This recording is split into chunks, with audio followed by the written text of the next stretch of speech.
மறுமலை மறுமலை நேரம் ஆயிட்டு இருக்கு. இவ எங்க போய் தொலைஞ்சாலும் தெரியலையே. மறுமலை மறுமலை சீக்கிரம் ஓடி வா. மறுமலை மறுமலை நீ இவ்வளவு நேரம் கூப்பிட்டு இருக்க, எங்க போனான்னு தெரியலையே. மறுமலை ஏமா சின்ன பொண்ணு. எத்தே கூப்பிட்டீங்களா? என்ன மறுமலை இப்படி மூச்சு வாங்க ஓடி வந்திருக்கா? எங்கேயாங்க போனா நீ? எத்தே ஒரு இடம் போல, வீட்டுக்கு பின்னாடி துணியை காய போட்டுட்டு இருந்தேன். நீங்க கூப்பிட்ட உடனே என்ன ஏதோனே அடிச்சு பரண்டு ஓடி வந்தேன். அதான் இப்படி மூச்சு வாங்குது. எதுக்கு அத்தை இவ்வளவு அர்ஜென்ட்டா கூப்பிட்டீங்க? மறுமலை இன்னைக்கு போகி இல்ல, நம்ம போகி கொண்டாடாண்டாமா? பழையன கழியணும்ல, பழசு ஏதாவது கடந்தா எடுத்துட்டு வா. என்னதெல்லாம் கண்ணில் படுவோம் எல்லாத்தையும் எடுத்துட்டு வா, எல்லாத்தையும் போட்டு கொளுத்துவோம். எத்தே நான் எல்லாத்தையும் ஏற்கனவே எடுத்து தான் வச்சிருக்கேன். எங்க போட்டு கொளுத்தணும்னு சொல்லுங்க, நான் எடுத்துட்டு வரேன். வேற எங்க மறுமலை போட்டு கொளுத்தேக்கு? நம்ம வீட்டு பின்னாடி மரம் இருக்குல்ல, அது பக்கத்திலே போட்டு கொளுத்திட வேண்டியதான். சரிங்க அத்தை, நான் அப்போ எல்லாத்தையும் எடுத்துட்டு வரேன். மறுமலை அப்படியே எல்லாரையும் கூட்டிட்டு வா. எல்லாரும் சேர்ந்து இருந்து கொண்டாடினா தானே சிறப்பா இருக்கும். நானும் என் மோளையும் மாப்பிளையும் எல்லாரையும் வர சொல்லுங்க. சரிங்க அத்தை. மோளே மோளே எம்மா ஸ்னேகா இங்க வாமா. எம்மா என்னம்மா எதுக்குமா கூப்பிட்டிய? மோளே இன்னைக்கு போகி இல்ல, நம்ம போகி கொண்டாடலாமா? உங்ககிட்ட பழசெல்லாம் ஏதாவது இருந்துச்சுன்னா எடுத்துட்டு வா. நம்ம வீட்டு பின்னாடி மரம் இருக்குல்ல, அதை கீழே போட்டு நம்ம எல்லாரும் கொளுத்துவோம். உன் பையனை வீட்டுக்காரையும் சேர்த்து கூட்டிட்டு வந்துரு. ஒரு 5 நிமிஷத்துல ரெடியாகி வாங்க வச்சுக்கிறோம். அப்படியா? சரிம்மா வாரேன். இந்த வீட்டுல ஒருத்தருக்கு அக்கறை இல்ல, நம்ம தான் எல்லாரையும் எழுப்பி எழுப்பி விட வேண்டியதா இருக்கு. சரி சரி மருமவா ஏற்கனவே பேர்ப்பா, நம்மளும் பழசெல்லாம் எடுத்துட்டு போவோம். சீக்கிரம் போகிய கொண்டாடுவோம். வீட்டில் கிடந்த பழைய துணியெல்லாம் பழகிட்டு வந்தாச்சு. மரத்து மூட்டு கீழே தான் அத்தை போட சொன்னாவ, இங்கேயே போட்டுற வேண்டியதான். ஏம்மா நீங்களே இங்கே போடுங்க, அத்தை இப்போ வந்துடுவா, வந்த பிறகு கொளுத்துவோம். சரி மோளே. நம்ம பழசெல்லாம் கொண்டு வந்தாச்சு. அத்தை இப்போ வாரன்னு சொன்னாவ, ஆளை காணலையே. இந்த மனுஷரை வேற வர சொன்னேன், ஆளை காணல. என்னங்க என்னங்க இந்த வந்துட்டேன் சின்ன பொண்ணு. என்னங்க எவ்வளோ நேரமும் உங்களை கூப்பிட்டு இருக்கேன், எங்கே போறீங்க? முக்கியமான வேலையா போயிருந்தேன் சின்ன பொண்ணு. இன்னைக்கு உங்களுக்கு ஆஃபீஸ் ஒன்றும் இல்லை, லீவு தானே. வேற என்ன முக்கியமான வேலை உங்களுக்கு? அர்ஜென்ட்டா வந்துட்டுமா போயிட்டு வந்தேன். இதுக்கு மட்டும் ஒரு நேரமும் காலமும் கிடையாது. சரி சரி அதெல்லாம் விடு. எல்லாத்தையும் எரிக்கிறதுக்கு கொண்டு வந்தாச்சா? தீப்பெட்டி எடுத்துட்டு வந்தியா? அதெல்லாம் உங்க அம்மா எடுத்துட்டு வருவாவ. அவியல தான் என்ன காணல, அவியலுக்கு தான் வெயிட் பண்ணிட்டு இருக்கேன். மறுமலை நாங்களும் வந்துட்டோம், போகி கொண்டாடுவோமா? எத்தே வந்துட்டீங்களா? கையில இருக்க துணி எல்லாத்தையும் போடுங்க, கொளுத்துவோம்.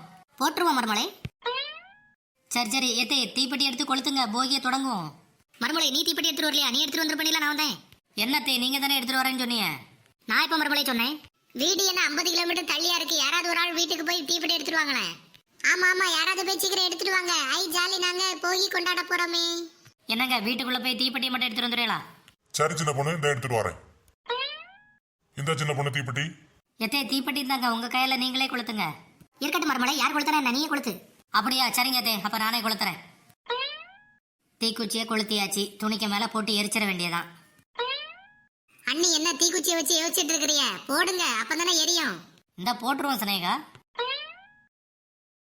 மருமவ கொளுத்துனா சும்மாவா? எப்படி எரியடி பாருங்க. மருமனா மருமவா தான். வா மருமலை புகழ்ந்ததெல்லாம் போதம்மா. யாரு கொளுத்தினாலும் தீ எரியும். உன் மருமவ கொளுத்தினா மட்டும்தான் எரியுமோ? என்ன இருந்தாலும் என் மருமவ செய்ய மாதிரி இருக்காதுல்ல ஸ்னேகா? ஆமா ஆமா போகி எதுக்குமா கொண்டாடுறோம்? எதுக்கு கொண்டாடுறோம்னு யாருக்கு மக்களே தெரியும். எல்லாரும் கொண்டாடாவோ, அதனால நம்மளும் கொண்டாடும். என்ன முளை பிள்ளைக்கு இப்படியே சொல்லி கொடுப்பாவ? அது ஒன்றும் இல்லை மக்களே. போகின்னா நம்ம வீட்டில் இருக்கக்கூடிய பழசு, கிழிஞ்சது, உடஞ்சது எல்லாத்தையும் பறக்கி போட்டு நம்ம எரிக்கும். அதுபோல் நம்மக்கிட்ட இருக்கக்கூடிய தப்பான எண்ணங்கள், தவறான பழக்கங்கள் எல்லாத்தையும் பழைய பழக்க வழக்கங்கள் எல்லாம் விட்டுட்டு புது வாழ்க்கைக்குள்ள நுழையிறோம். அதுக்கு அர்த்தமாக தான் இந்த போகியை நம்ம கொண்டாடுறோம். அப்படியா பாட்டி? அப்போ நீங்கள் அத்தை கூட சண்டை போடுறதை நம்ம நிறுத்திடுவியேன்னு சொல்லுங்க. சரி சரி வேற ஏதாவது எரிக்கிறதுக்கு இருந்தாலும் கொண்டு வந்து போட்டு கொளுத்துங்க. இனிமே நம்ம வேலையை பார்ப்போம். நாளைக்கு பொங்கல்ல, பொங்கலுக்குள்ள வேலைகள் எல்லாம் போய் பார்க்கணும். நிறைய வேலை கிடக்கு. மறுமலை பொங்கலுக்குள்ள வேலையெல்லாம் ஒன்றா செய். யாத்தே என்னட்ட மட்டும் வேலையை செய்ய சொல்றியா? எல்லாரும் சேர்ந்து தானே செய்யணும், அப்போ தானே சீக்கிரம் வேலையெல்லாம் முடியும். நான் மட்டும் தனியாக கிடந்து செய்யணுமாகும். ஏய் சின்ன பொண்ணு சும்மா இருடி. பெரியவங்க சொன்னா சரின்னு கேட்டுக்க. அவியவோ மாமியார். பெரியவங்க பேசினா இப்படிதான் கூட கூட பேசிட்டு இருப்பியா நீ? எல்லாரும் என்ன சொல்லுவாங்க? வளர்ப்பு சரியில்லைன்னு சொல்லுவாங்க. ஏம்மா அதெல்லாம் ஒன்றும் இல்லைம்மா. என் மாமியார் கூட நான் இப்படி தான் எப்பவும் பேசுவேன். என் மாமியார் கூட நான் சண்டை போடாம வேற யார் சண்டை போடுவா? எத்தை நீங்க ஒன்னும் நினைக்காதுங்க. சின்ன பொண்ணு எப்பவும் இப்படிதான்.